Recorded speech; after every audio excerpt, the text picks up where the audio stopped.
Good morning, my Vagabond viewers. I've decided to do an impromptu video today on this wonderfully clement March day to show our viewers Rumbys route. So the famous crook vagabond Bill Rumby, this is the route he took up towards the Vagabond house in Piercebridge. So we're going to walk along it now. This is where he famously met Tollman Tom, the fellow vagabond, who suggested that well, it was starting to rain, and Tollman Tom suggested he take shelter from the rain in the Vagabond cottage, which was about 200 yards just beyond the bridge. Now, we've discovered there's a coach house here. Now, for any Vagabond viewers who may be wondering, well, why didn't Rumby just stay at the coach house instead? Master Week's come up with an alternate theory as to why he didn't actually stay in the coach house. I think there'll be two pertinent reasons. Wasn't it? One, there's probably no room at the inn. It was the time of fair and festival, wasn't it? And what's the other plausible suggestion you came up with? More likely still, Rumby himself being a vagabond, and so being it's a courtesy thing then. Appraised of the existence of the Vagabond house in Piercebridge. That's right. Plus he wouldn't have had to pay a fee there as well, because vagabonds can stay for free at Vagabond houses. He would have chosen the Vagabond house in preference. And besides which, they would have had access to the library there. Yes, he needed to research the library because he was researching the Shining Path. And I believe Tollman Tom told him there might be information in the library about the Shining Path, didn't he? Would have known about that, yes. In the Vagabond Codex that was in the house, which if I recall, Rumby found, and he was poring through for quite a while, wasn't he? And on it with the brandy. Yeah. So we're just approached. There's the George Inn, which apparently has been in existence since the 1500s. So Rumby will have passed this on his way up to the bridge. Now, anyone who's read the story, they'll recall that there was a line of carts waiting. So we're just approaching now the point where Rumby would be sort of getting behind the carts before they pass. One of these cottages roundabout. And Tollman Tom was probably where that sign is up ahead, that tourney sign. Probably stationed there, or possibly where that gateway is. Probably a bit further back, actually, but somewhere along here. You think? Somewhere along here. So this is roughly where they met, this historical meet between him and Tollman Tom. And then he crossed the bridge. And for any eagle-eyed viewers who've read the story, they'll recall that Tollman Tom kindly waived the fee, didn't he? The toll fee. He did, because he was a fellow vagabond. For a fellow vagabond, so he extended a courtesy to him. So I'm sure one people made a donation at the Vagabond house, even though he would not be required. I think he did actually, later on. He would have done so. Out of courtesy. Out of courtesy, which is a thing. So I wasn't aware that the bridge turned actually, so Rumby will have had to turn at this point. And remember, it was a cobbled road as well back then. So I imagine he probably had a bit of a bumpy ride, because he was what? He was riding a mule. Get what? Oh, right. Yeah. I'm just taking a quick a video of the bridge, or the edge of it. We're not sure if the bridge was actually this way back in 1630. It might have been narrower as well, so it could have been slightly rebuilt since then. Because you think that was 400 years ago, just about.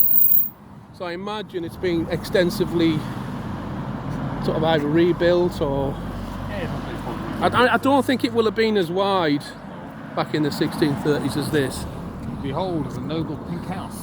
Yeah, this is the pink house that Master Week originally speculated was where Kate's cottage was located, but we've since would have been nice, but discovered it's a little bit further up, just to the south of the fort itself. So we're going to approach the cottage now.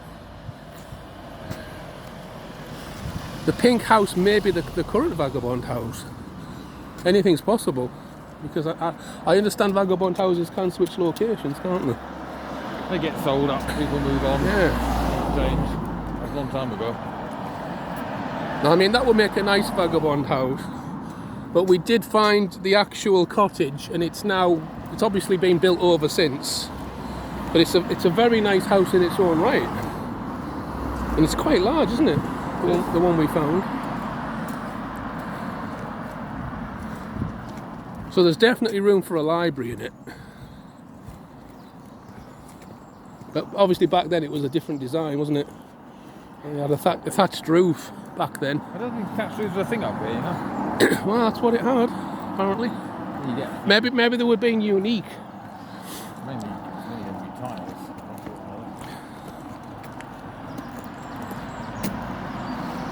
And it's a very pleasant village, Piercebridge. It's a shame Rumby came on such an inclement day. But I suppose if fate hadn't intervened, he would never have met Kate, would he? This is very true. There'd never have been a Rumby's Hill. You know, fate conspired for them to meet. Maybe the weather gods were blessing them that day, ironically, you know, to allow that fateful meeting. Well, had he not met the tollman and come straight through? Tollman Tom, yeah. But he would. No, I mean Tollman Tom. He would still have met a Tollman Tom, but he did say he was a vagabond on a quest, didn't he? Yes. And that's how they recognised each other, because Tom pointed to his identity patch on his tunic. But it's likely would Rumby have known of this in the Vagabond House in Piercebridge anyway? Would Rumby what? Would Rumby have known about the Vagabond House in Piercebridge? No, he didn't know, did he? So he would have probably tried to take the kitchen, wouldn't he? Yes, he would be right. So if he hadn't have been a vagabond, Tom wouldn't have told him. Because I think vagabonds don't share that kind of information to non-vagabonds, do they? True. It's like it's part of the order's code. I think there's like a code of secrecy surrounding the order. Keeping knowledge within the order. Yeah, even to this day, I mean, the vagabond order still exists in a greatly reduced form.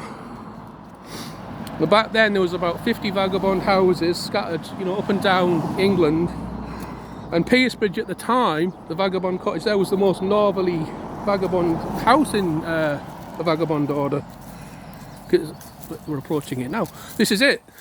So this house, rebuilt in 1910. yeah, this was rebuilt in 1910, as you can see. So this is Kate's original cottage, which would explain a lot if it was rebuilt in 1910.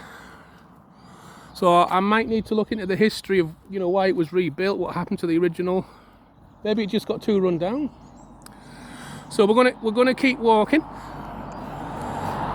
And Master Week speculated that the original Vagabond cottage was about the same size. I mean, to me that's big for a cottage, mind. That's more like that's like a mini mansion. It's a very nice cottage. So as he's pointed out, rebuilt in 1910. So I might need to sort of research that. So I'm just going to sweep round. We're heading back towards our vagabond companion, Master Ben Jesse.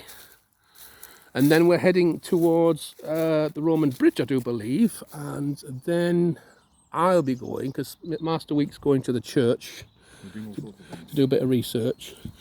I'll be going to the fort itself and doing some ghost hunting. I've brought my tools. So I brought my EMF meter. So hopefully I'll get a reading if I'm very lucky. So